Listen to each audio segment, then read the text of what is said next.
The Good King and the Bad King.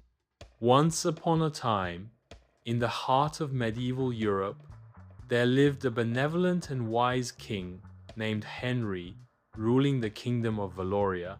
He ruled over the prosperous kingdom of Valoria, a land that had become the beacon of hope, equality, and happiness for all who dwelled within. Henry believed that a kingdom could only be great if its people were content, respected, and given equal opportunities. Every citizen in kingdom had a job suited to their potential.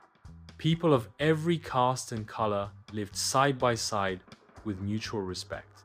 Crime was nearly non-existent, not because of harsh laws, but because no one was ever desperate enough to steal or cheat to survive.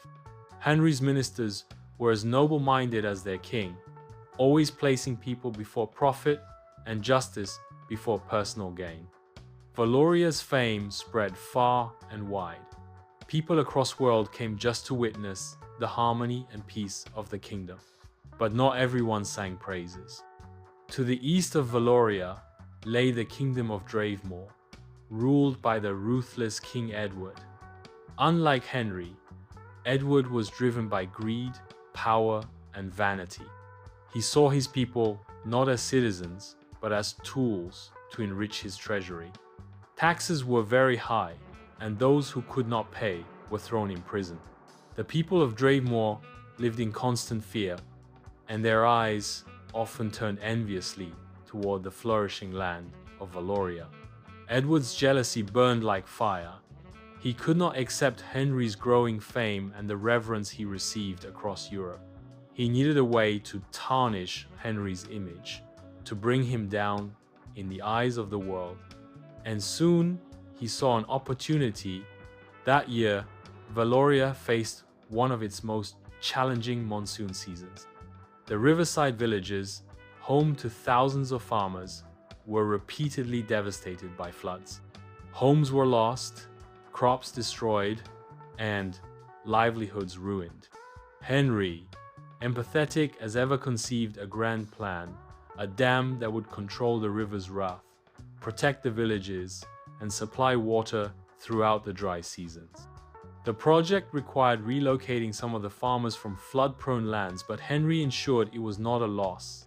Each farmer would receive larger, fertile lands nearby, and along with financial assistance to rebuild their homes and farms. The villagers celebrated the king's decision, grateful for his long-term vision and fairness. Edward, seeing this, acted swiftly. He planted one of his men in the relocation area, disguised as a farmer named Marek. This agent claimed that his land had been seized by force and that he had received no compensation. He wept before foreign emissaries, painted a tale of tyranny, and even faked bruises as evidence of violence.